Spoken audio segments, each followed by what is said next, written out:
And now, The Federal Drive with Terry Gerton, sponsored by GEHA.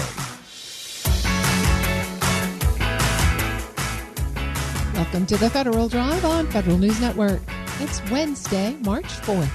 I'm your host, Terry Gerton, and I'm glad you're here. Coming up on this hour of The Federal Drive, the administration's biggest defense request yet may depend on a budget maneuver to survive the next Congress. Plus, 2 December cases show the Department of Justice is shifting its cyber enforcement into higher gear. Those stories and much more ahead during this hour of The Federal Drive. We begin with this. The General Services Administration has updated its contractor cybersecurity requirements. The standards are similar to the Pentagon's Cybersecurity Maturity Model Certification Program, but there are also some key differences in GSA standards that are causing consternation in the industry. Federal News Network's Justin Doubleday joins me now with more details. Justin, thanks for being here. Great to be with you, Terry.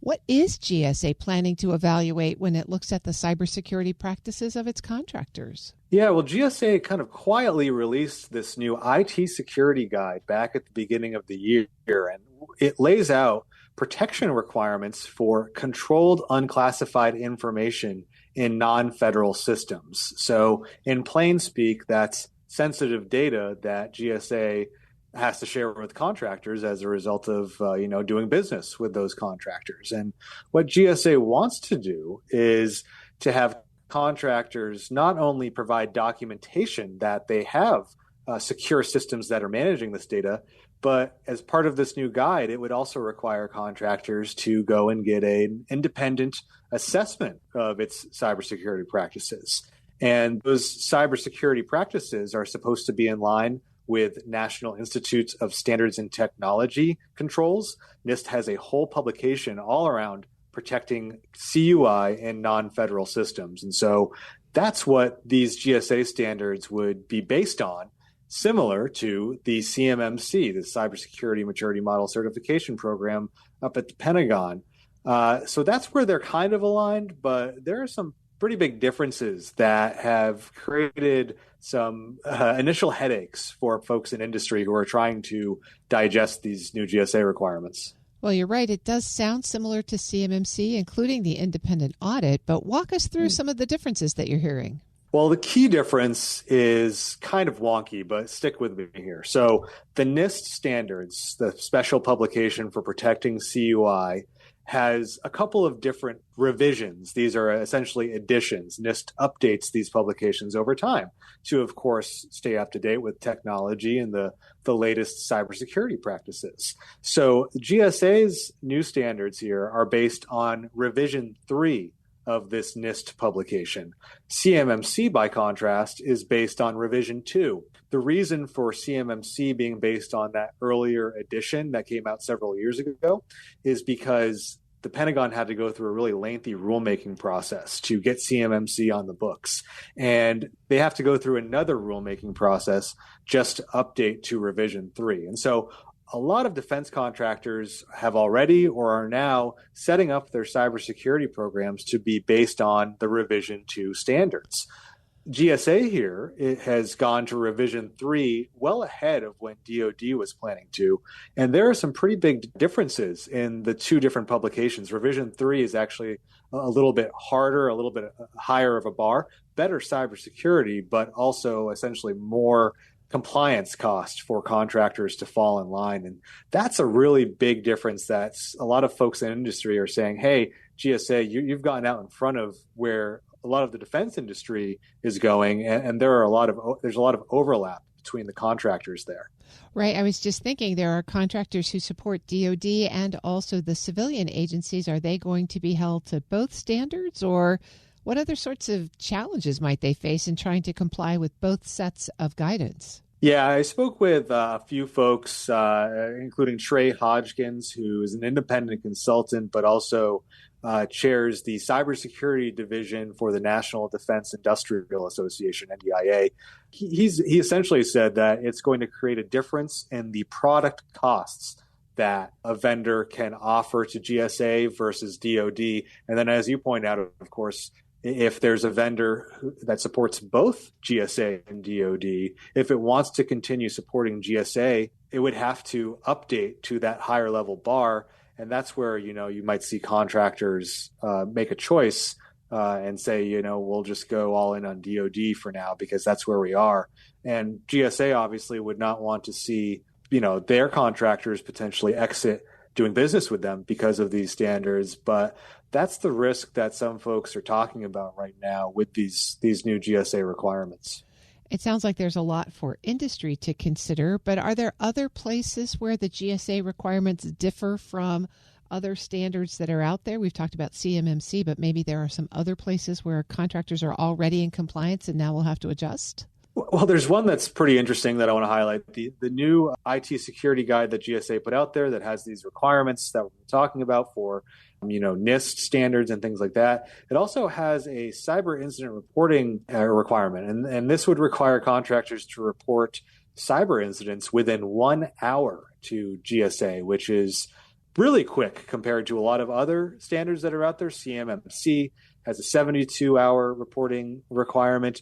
That's in line with these new cyber incident reporting regulations that are going to apply across different critical infrastructure sectors out of the Department of Homeland Security. So there's like the 72-hour requirement that a lot of folks are already aware of. GSA here for its contractors under this new IT security guide would require 1 hour, which, I haven't gotten a lot of feedback yet from folks in industry about that one, but I guarantee you that would create even more consternation because, the reporting requirements are essentially seen as a burden in industry already. And so 24 hours is pretty fast for some contractors in the defense industry space.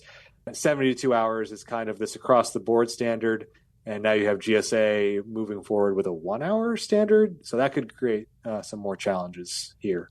I can only imagine that contractors are wondering if there'd be anybody on the other end of the line when they report that.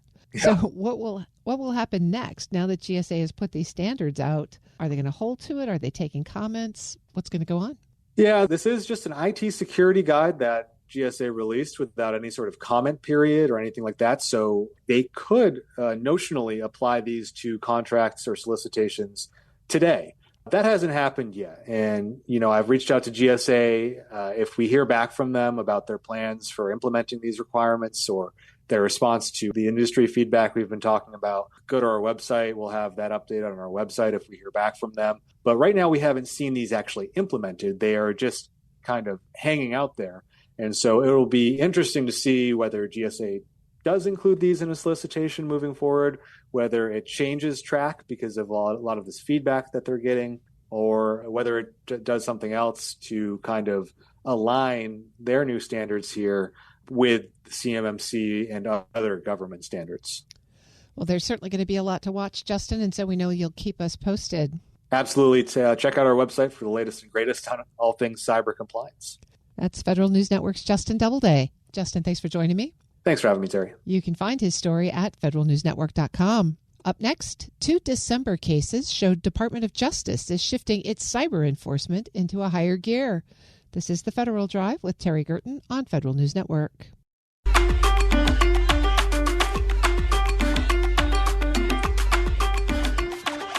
Welcome back to the Federal Drive with Terry Gerton on Federal News Network. 2 very different cyber cases, a deforest-driven settlement and a criminal indictment involving FedRAMP misrepresentations, are giving contractors a preview of DOJ's posture for 2026. Both point to a more aggressive and more varied enforcement landscape. We'll talk through what that means with Andrew Liebler and Lance Taubin of Alston & Bird. Mr. Liebler and Mr. Taubin, thank you both for joining me this morning. Thanks, Terry. Happy to be here. Really appreciate your time. Mr. Liebler, I want to come to you first. As 2025 closed, the Department of Justice rolled out 2 major enforcement actions that involved allegedly deficient cybersecurity practices in DoD contractors. From your vantage point, what did these cases signal about DOJ priorities coming into 2026? Yeah, that's a great question, Terry. And 2025 was going to be a very interesting year generally for cyber enforcement because It was the first year of cyber enforcement under the second Trump administration. And the big question on the mind of government investigations attorneys in this space was, what is the Trump administration going to do with the Biden administration's civil cyber fraud initiative? It was announced in October of 2021. And the answer to that was a major increase in cyber enforcement, with 9 announced settlements as part of the enforcement, capped off by the 2 settlements that you noted. And one of the big themes, not just from those last 2 enforcement actions of last year, but generally from the year, is that DoD contractors in particular were in the crosshairs of DOJ enforcement actions. And that primarily stems from their compliance with the DFARS 7012 clause in their contracts, which mandates NIST 800-171 cyber compliance. It's very complex. There's a lot of surface area for regulatory activity and enforcement, and that's what those contractors saw in those actions. Well, Mr. Liebler, let's follow up with the first case, which was with Swiss Automation, and it was all around that DFARS 7012 clause. When federal contractors take a look at the details of this case, what should they be noting particularly?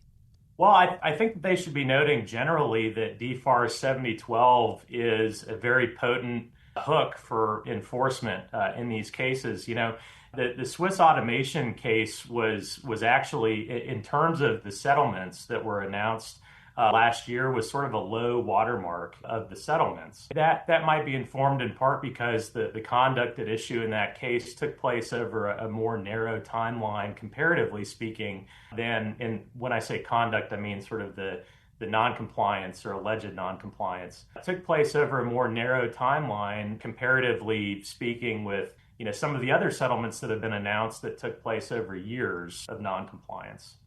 And Mr. Talbot, I want to come to you to talk about that second case. It was a criminal indictment against a former senior manager at a cloud service contractor alleging false claims tied to FedRAMP. So how significant is it for DOJ to pursue criminal fraud tied to cybersecurity representation? This was a very, very significant indictment and had some ripples around our environment and the folks that work in our space, because the criminal nature of this and also the knowing representations over years concealing deficiencies to the Army during testing and demonstrations and the misleading representations, which is obviously the focus of an FCA claim and the cyber initiative. And I think it's the criminal nature of this is obviously incredibly serious and very different from the Swiss Automation case. But I think as you initially asked, kind of what does this mean going forward? I think it's really important that with CMMC coming into effect and with a phased timeline over the next few years, there are more opportunities and more requirements to issue statements, official statements, annual attestations of sorts that could be viewed as material misrepresentations of their cybersecurity program and compliance. So there's generally, we think, potentially more opportunities for claims to be brought, given the additional representations necessary that you need to make to the government. Mr. Liebler? Yeah, I think, that the indictment, a criminal indictment of an employee, a former employee, I should say, of a government contractor obviously is a pretty significant and unique occurrence, and especially, compared to the 5 years of enforcement preceding this. But it sort of underscores, and I think while it may be sort of an extreme case in and of itself, it does underscore the sensitivity around the representations that any contractor has to make to the government. In this case, it was the Army, when submitting a task order or any other representation to the government, for a claim for payment. That can be a really sensitive position for government contractors to be in, because the representations that you're making are complex. Sometimes they can be ambiguous. Sometimes they can be subject to differing opinions between the contractor and the agency. And while it's a sort of an extreme outcome for a criminal indictment to spring from that set of circumstances, it does point to probably the most fraught component of federal contracting, and especially for any contractor who has, a contract that has significant cyber compliance obligations baked into the agreement. I'm speaking with Andrew Liebler and Lance Taubin, partners at Alston Bird. Mr. Taubin, let me come back to you. You mentioned the False Claims Act. These two cases are kind of different from what typically pops up as False Claims Acts. How would you interpret the variability, especially related to cyber claims and relative to the False Claims Act? It's a good question. I think it comes back to they're different cases for sure, and the conduct was quite different, but I think they have a common theme of failure to comply or material misrepresentation of cybersecurity posture and compliance with your contractual obligations. And one was potentially significantly, in some of people's opinions, more egregious than the other, and more higher contract value and more significant repercussions. But I think from an FCA case, it all comes down to what are your cybersecurity obligations? As Andrew mentioned, it's not always black and white. What your obligations are, what attestations have you made to the government, in what form, and is that have a material impact on the government and the agency? So I do think that there are some common themes, despite the difference of severity of activity. If you were a contractor right now who might see yourself in one of these cases or one of the others that DOJ brought in 2025, what actions should you be taking right now to reduce your risk of getting caught up in this net? So I think this is going to sound so simple, but know what your obligations are. And it's not simple. It really isn't. Government contracts are not very clear sometimes. Really important to know your obligations, and the government will be transparent with you and have that open conversation. Engage the right stakeholders to build your compliance program. That should not just be information security or IT individuals. That needs to involve a cross-functional group, legal, financial, other IT and InfoSec, product developers, etc. There could be various different individuals, but there's got to be a team. Cybersecurity compliance is not a one team. It can't be narrow just for information security teams or IT professionals. And I would say before you have to make an attestation or submit cybersecurity artifacts to prove your compliance, do a test run. Understand where you come out, where are your strengths, where are your weaknesses, where are there gaps. There's no perfect cybersecurity program. There's going to be gray areas from a compliance perspective, particularly with a complex cyber framework that, DFAR 7012, NIST 800-171, it's complex and it's not black and white. So, but understand and go into this with eyes wide open. And Mr. Liebler, where do you think these trends point to in 2026? Are we going to be seeing more of these kinds of criminal investigations or generally heightened security or focus on cybersecurity attestations?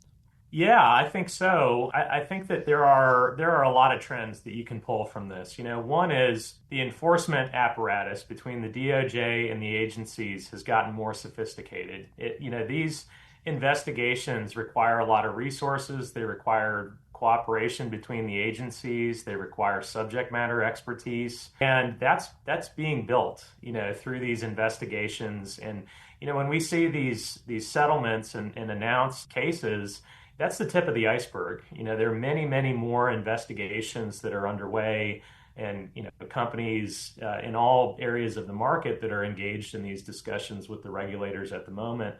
And so there's a lot happening here. I think one other interesting trend, though, from last year that certainly continue in the future is just the rise of cyber whistleblowers. Many of the cases that were settled last year began as sealed, what are called qui tam cases. So False Claims Act cases brought by private whistleblowers. Oftentimes those are former IT employees, product managers, quality control employees. And a common refrain, in their allegations is, I identified cyber deficiencies in my company. I tried to raise concerns internally and I was ignored or rebuffed by, the rest of the company. And so I think when you're considering, if you are a contractor, among the other thing, the things that you can do to try and sort of insulate yourself from becoming the subject of enforcement is to make sure that your internal reporting structures are behaving as they should. Do employees with oversight have a reliable means of raising concerns about cyber compliance and preparedness, and what happens when they raise those concerns? And I think the last thing is, can they do that confidentially if they need to, if they have a real material concern, so that the company can deal with it internally before it turns into a qui tam case and eventually a government investigation.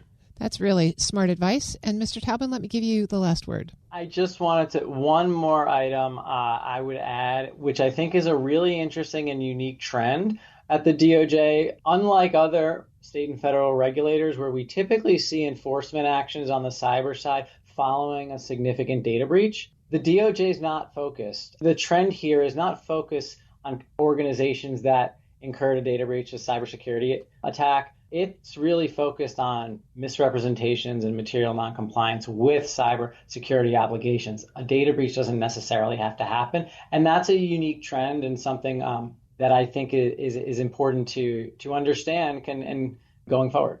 I've been speaking with Andrew Liebler and Lance Taubman. They are partners at Alston Bird. Thank you both for joining me and breaking this down for us. Thank you, Terry. It's been a pleasure. We'll post this interview at federalnewsnetwork.com/Federal Drive. Subscribe to the Federal Drive wherever you get your podcasts. Still to come, GAO says the Space Development Agency's timeline for missile warning satellites may be outpacing reality. But first, the administration's biggest defense request yet may depend on a budget maneuver to survive the next Congress. You're listening to the Federal Drive with Terry Gerton on Federal News Network.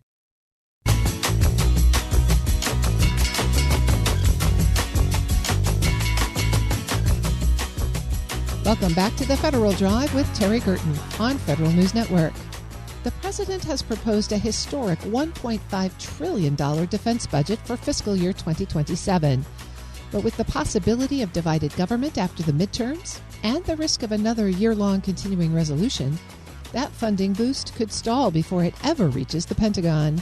There may be another route for the White House to go, though, the budget reconciliation process. To find out how that could work, Federal News Network's Eric White spoke with John Ferrari, non-resident scholar with the American Enterprise Institute. Mr. Ferrari, thank you so much for taking the time. Thank you for having me. Of course. So big spending is the key or the goal for the Trump administration when it comes to increasing the Pentagon's budget. But with the possibility that we may not have a fully passed defense budget, we could see another year of a continuing resolution. You're trying to say there's another route to go.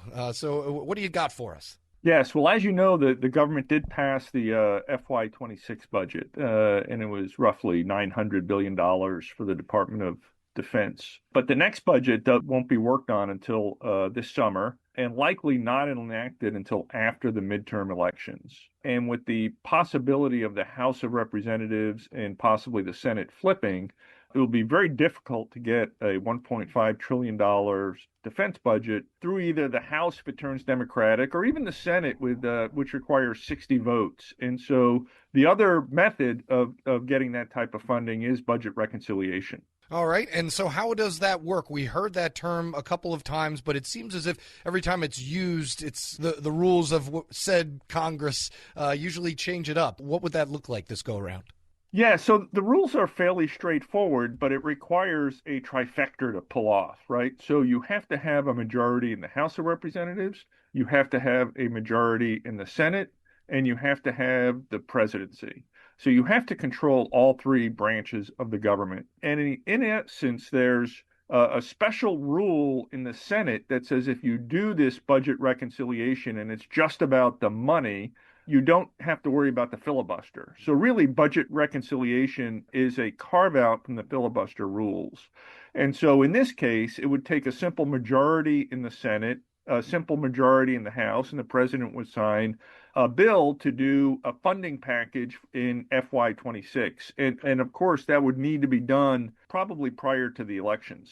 And you said, you mentioned you need the Senate, the House, and the White House. If you have that White House, there are some steps that the Pentagon itself could take as far as just shoring up where money is going to be allocated and making it a little bit, I guess, more generic or block easy for lawmakers to vote on. What role does the Pentagon have to play in this?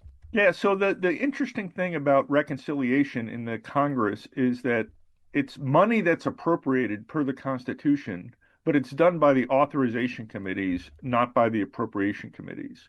And within the Congress, kind of the culture is the appropriators like to kind of micromanage down to the line item of what's being done, but the authorizers tend to be more conceptual. And so last year in the Defense Reconciliation Bill, they would say things like $25 billion for Golden Dome.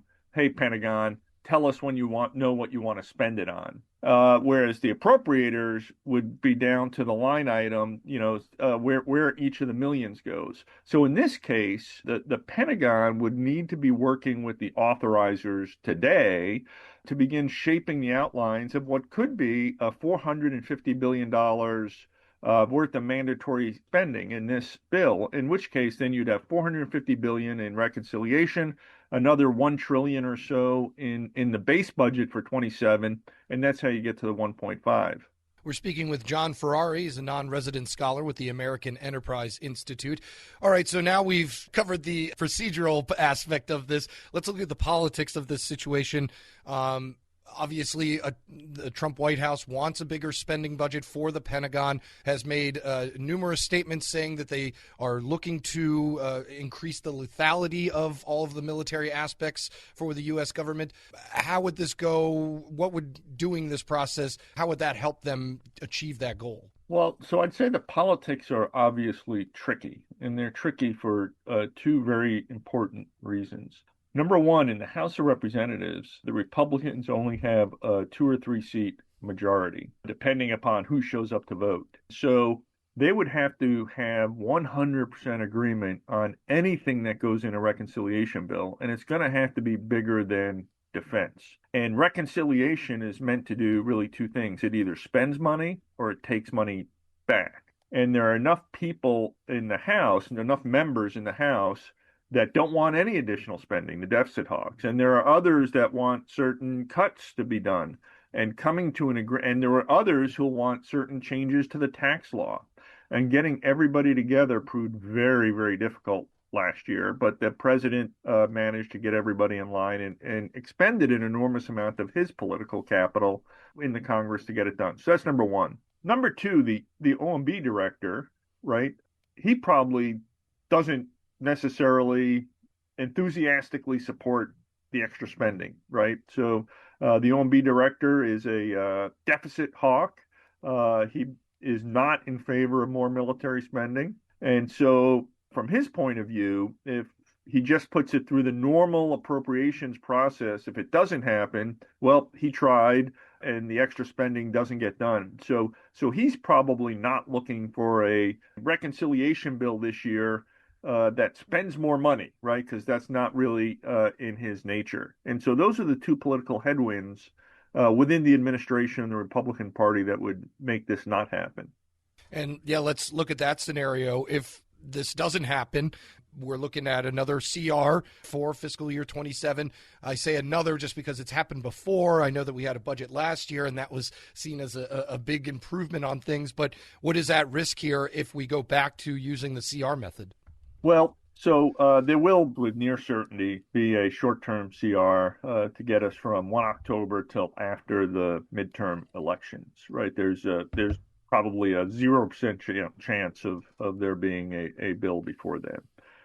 So you are correct. The challenge, of course, comes through the normal appropriation process is you have to actually have control of the House of Representatives. And if the Democrats get control of the House of Representatives, they're not going to just want to spend an extra $500 billion for defense, right? Unless maybe there's $500 billion more for domestic spending. You get back to, in these bipartisan bills, right, these dollar for dollar ads. And then all of a sudden, the deficit hawks come in and like they don't like either one of them. And then you get into these kind of stalemates where you can't get it through. The other thing then is you got to clear 60 votes in the Senate. And so you have the same problem, which is like, so how do you get an extra 500 billion for defense through the Democrats in the Senate without adding a significant amount of money for domestic programs, in which case then the deficit hawks come out again. And so in a split government, it becomes very, very tricky to do just a domestic or to do just a defense bill without also doing a domestic bill. John Farrar is a non-resident scholar at the American Enterprise Institute. Thank you so much for joining us. Thank you so much for having me. We'll post this interview at federalnewsnetwork.com/Federal Drive. Subscribe to the Federal Drive wherever you get your podcasts. Coming up next, GAO says the Space Development Agency's timeline for missile warning satellites may be outpacing reality. This is the Federal Drive with Terry Gerton on Federal News Network.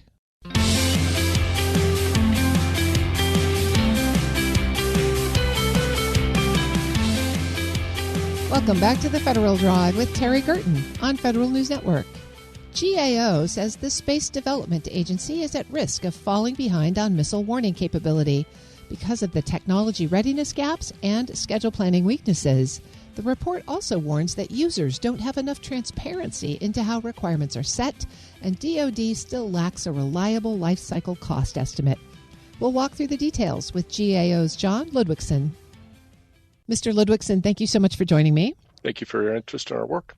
GAO has just done a deep dive on the Space Development Agency, which is a component of U.S. Space Force, looking at how they're estimating the technological readiness and the cost of several critical space elements. What's the big headline of this report before we dig into the details? Well, I think when we look at SDA is charged with doing hard things. They're charged with this mission of trying to shift how we do missile warning, missile tracking. And that is a very important mission for all of the U.S. and our allies. But we think that they could improve how they're doing it in order to be more likely to achieve the outcomes they're striving for. It sounds like there's a gap between some of their assumptions and the actual readiness of both the technology and the industry. How did you find that? Well, I think you framed it well, which is that SDA is, as I said, charged with doing hard things, but the hard things require the technology to be ready. And what we found is that they're highly reliant on the contractor's estimate of technology readiness instead of conducting their own. One of the things that really jumped out to me is that they have a plan to field new satellites every 2 years and replace them every 5 years. So when we think about industry readiness, that seems like a very aggressive timeline. Did your findings suggest that SDA's rapid acquisition cadence is realistic? Well, I think one of the things that they're trying to do is to establish sort of the muscle memory in the industry that the government is going to buy and use these capabilities every 2 years. And launching objects every 2 years is an important component of iterative development, being able to integrate new technologies, being able to get those up on orbit and help the warfighter. That's a noble goal. What we found is that striving for that every 2 years doesn't really give you the opportunity to learn, which is one of the sort of precepts of why you want to do iterative development. You can certainly imagine that technology in this space is changing so rapidly that 2-year time frame would try to capture the most recent developments. But how does industry feel about that? Do they feel like they could actually support that kind of a timeline? Well, I think industry likes the idea that there will be regular government contracts. Remember that some of the space development that's occurred in the past would take very long time. So think 10 years, 15 years between contract awards for big capabilities that might be delivered. And that's hard for industry if you are the one who missed out on that contract. So the idea of every 2 years, there's going to be a new contract that's going to be available for bid and multiple contractors might be awarded in that 2-year window is, I think, something that industry likes. I think the challenge is being able to do that under more fixed cost kinds of arrangements and being able to do that, integrating technologies and perhaps trying to use commercial technologies, but in slightly different ways, poses a challenge for them. And satellite launch really used to be the purview of NASA only.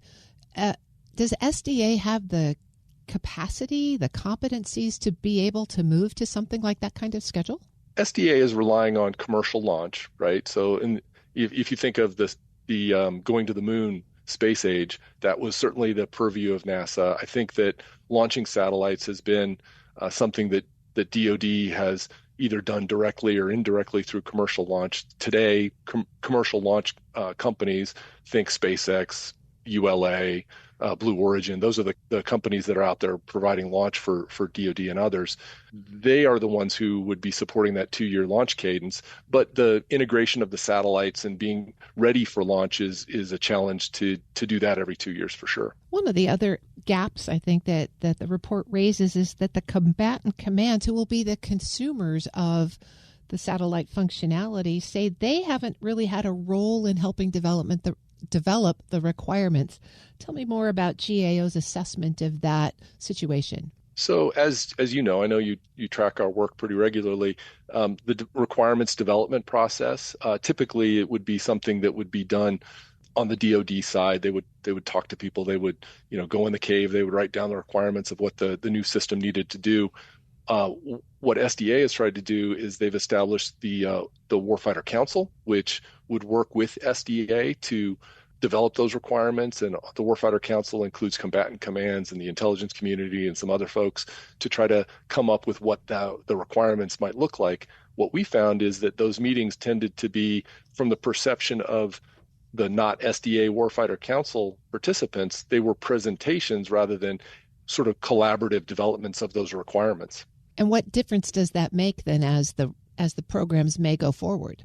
Well, the warfighter is the one who ultimately needs this system in order to protect us all, right? So they need to understand, they need to make clear what they need in order to do their job, and they need to understand what the time frame is for various layers of that information to be available to them. And so what we found was that they didn't have that sort of involvement up front in creating the requirements, and they also weren't informed about what we refer to as the backlog, the things that aren't going to be in the next cycle but are slated for eventual insertion. And our leading practices say that you should really involve warfighters in that requirements development process and keep them informed as to whether their capability is going to be on the next iteration or where it's going to where it is in that backlog. I'm speaking with John Ludwigson. He's Director, Contracting and National Security Acquisitions at GAO. Well, let's take a little bit of a different angle here. You looked at SDA's milestones and accomplishments, and you said they didn't really reflect underlying schedule risk. Walk us through that. Well, I think when you think about doing the hard things that this SDA is charged with doing here, you have to recognize that it's going to take time in some cases in order to deliver this capability to the warfighter. And I believe what we found was that, in fact, those challenges were not being reflected in the schedule that they were looking at kind of going forward. So when you look at developing the tracking layer, which this is referred to as, there is the development of the underlying technologies and then the satellites and then getting those to launch. And we found that schedule didn't really reflect the realities of the technology development and the other steps that would be needed to put the capability on orbit. How would they build a more integrated schedule that would support rational decision-making? Right now, we found that what they have is the compilation of the individual schedules that each contractor has, and they don't have an enterprise-wide or architecture-wide schedule that shows how all of those are interrelated. And so they don't have an idea that what the impacts are for a delay that might occur with one contractor and how that flows through the system. And keep in mind the proliferated warfighter space architecture here includes the tracking layer, which we've talked about so far, but also the transport layer, which is the communication layer on how this data would be flowed to the ground. Not only do they not have this integrated schedule, but the report points out that they don't really have good life cycle cost data about these systems either. So what does GAO recommend that they do to get a better assessment of the life cycle cost of what has got to be a very expensive program? Well, I think that that's right. This effort has been built around was the concept that we're going to leverage commercial products and we're going to ask contractors to come forward with their bids, and that we will be a buyer of the best value, but the contractor is going to be delivering that. And because we were taking that approach, we weren't collecting data on what it costs. But as you alluded to in the beginning of our discussion, you need to replace these every 2 years. And as operating in low Earth orbit, which is where these operate, they actually will need to be deorbited. Each satellite will need to be deorbited about every 5 years. So this creates what we refer to as a must-pay bill. And it's fine to say that you're going to go to the grocery store and just buy milk, but because you need to replace these satellites every 2 years is when new tranches are going to be awarded, but every 5 years they're actually going to be deorbited and no longer available for doing their mission. We think it's really important that they understand what the cost drivers are to a greater extent than just accepting that they're going to buy whatever is available at whatever price the market provides. Collectively in the report, GAO makes 6 recommendations. Which of those do you think is most urgent for SDA and its collaborators to take into effect so that they help minimize these risks? Well, all of our recommendations are very important, I think. I do think it's very important to understand that from our perspective, iterative development offers a lot of promise, but it also has some steps that we think are probably most helpful to make sure you get the benefits of iterative development. And those are making sure that you have a good understanding of what the minimum viable product is as they move forward, understanding what the technology risks are, as we've alluded to in our discussion today, and then understanding what those costs are. I think that those elements are right there with respect to what you need to understand kind of going forward. So I believe SDA really has been tasked by the Congress and the president with doing hard things. And we just think there are opportunities to improve the likelihood that they're going to be successful on all of the things that they're charged with. I've been speaking with John Ludwigson. He's Director of Contracting and National Security Acquisitions at GAO. Thanks for joining me today. As you said, this is really hard work. Thank you so much for taking interest. We'll post this interview and a link to the report at federalnewsnetwork.com/Federal Drive. Subscribe to the Federal Drive wherever you get your podcasts. The Trump administration's drive to create one human capital management system for all of government is running into the unfortunate realities of government contracting. 2 new protests are putting the Office of Management and Budget's aggressive timeline to fully transition every major agency to this consolidated, modernized system by July 4th, 2027, at risk. For an update on the administration's HRIT modernization program, Federal News Network's executive editor, Jason Miller, joins me now. Jason, thanks for being here. Thank you, Terry. All right. What do you know about the status of the protests on the HRIT contract? This is one of those programs that seems like everybody's following across the government and in the industry, whether or not you're bidding on this or not. What we have learned is that there are 2 new protests that have been filed with the Government Accountability Office by unsuccessful vendors. Now, this means that the Office of Personnel Management, which is running the contracting acquisition part along with the General Services Administration, now have to deal with protests from IBM. They filed their protest on February 25th. And Economic Systems, Inc., or EconSys, filed their protest on March 2nd. Now, both companies, there's not a lot of details to share, but what we do know is that they believe they were inappropriately removed from the competition for this 10-year contract that could be worth as much as $1 billion. So how will the protest then impact the timeline that OMB laid out in its December memo? Let's start with the back end of the question, and then we'll get to how this could potentially delay it.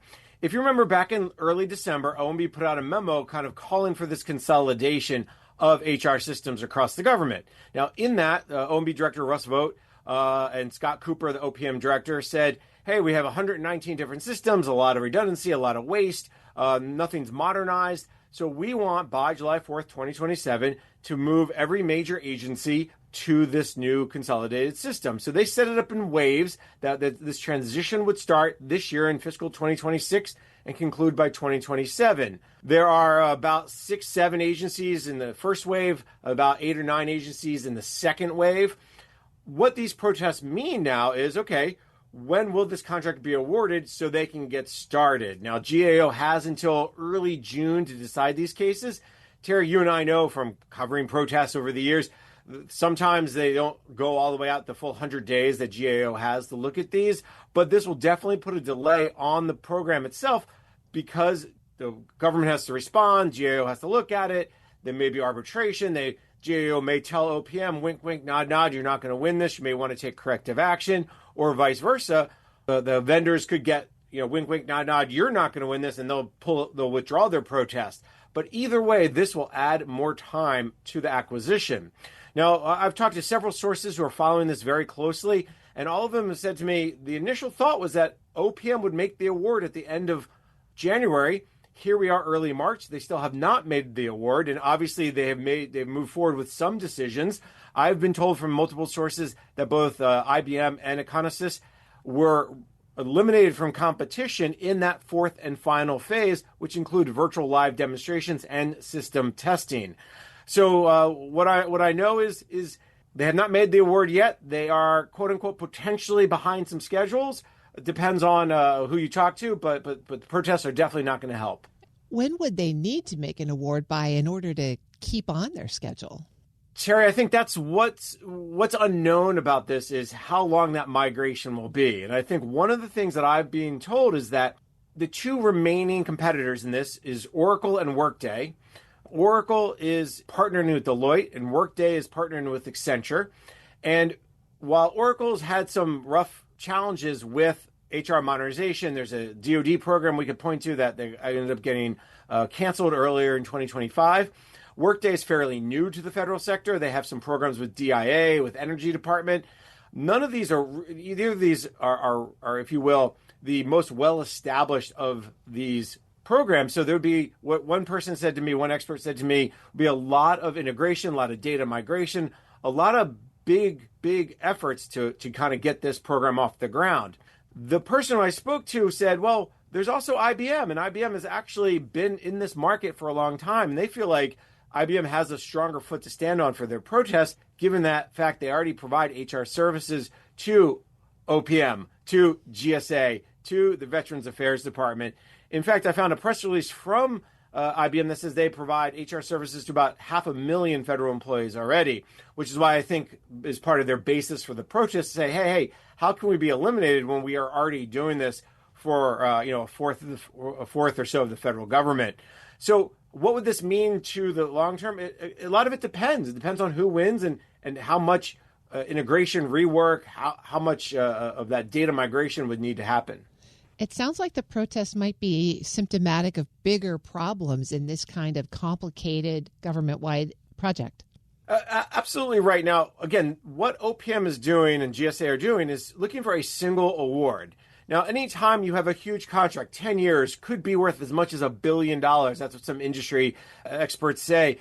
You're going to run into, kind of a winner-take-all approach, and that never has sat well with industry. They don't want to be cut out of a market. Think about somebody like Workday who's trying to get into the federal market. If they would not win this procurement, they could be cut out of the market, and that could be worrisome. Oracle spent years and years in this market.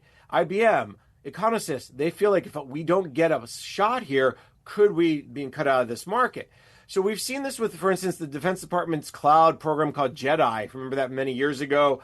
That they tried to do a single award, and the big cloud vendors, whether it's AWS or Microsoft or IBM or Oracle, all pushed back really heavily, forcing DoD eventually to go multiple award. We've also seen big single award programs that did get through the acquisition process, but then struggled. What comes to mind? The Homeland Security Department's financial management consolidation attempts. In the mid-2010s, there were several attempts. Either they collapsed underneath their own weight, or they just never could get it off the ground. You've seen very similar with contract writing systems across the Army and the Navy. This is not unusual for the single award to struggle because all the eggs, if you will, are in that one basket. And I think that is a big concern. In fact, Terry, there's a new white paper from the American Federation of Scientists written by three former federal executives in the HR world, Steve Krause, Peter Bonner, and Gabe Mencia. They all wrote that a single award approach isn't inherently flawed, but it demands unusual discipline in execution and presents significant risks. And in fact, they offer 4 ways that the OPM and others could really get through this single award approach successfully. And interestingly enough, the 2 things that I'll just highlight among the 4 things they pointed out was protect their exit options, require data portability, not the use of custom code, and then maintain the bigger ecosystem, if you will, a curated marketplace of ancillary systems and solutions so the people who lost don't feel like they're out of that market altogether. So interesting. We have a link to that report on federalnewsnetwork.com as well. It sounds like there's a lot of lessons to learn from history here. And I think that's an absolutely perfect point to when we talk about these single award, big bang type contracts. In the past, they've just not worked well across the government. Even when, if you go back to the Bush administration, they consolidated payroll providers. They went from 26 different payroll providers to 4. I think at that time they realized one was just not going to work across government, but they did, have an iron fist to say these are the 4 you'll go to. And in fact, Terry, I've heard from sources that at least one agency has already requested a waiver to say, hey, we don't want to use this system. And I've heard from other sources that many others could be following them up saying, hey, we want to raise our hand and say we may not want to use this system either. And this will be interesting to see what OMB does if they actually push down the iron fist and say, nope, we don't care about your quote unquote special needs. You will be using the HR system, or will they issue the waivers? There'll be a lot to watch. Always is. Federal News Network's executive editor, Jason Miller. Jason, thanks for joining me. Always a pleasure. You can find his story at federalnewsnetwork.com. The Federal Drive with Terry Gerton is produced by Eric White and Michelle Sandiford. Our web editor is Stephanie Wright. For the latest updates, stay with federalnewsnetwork.com or follow us on Facebook, YouTube, and LinkedIn. I'm Terry Gerton. Thanks for listening.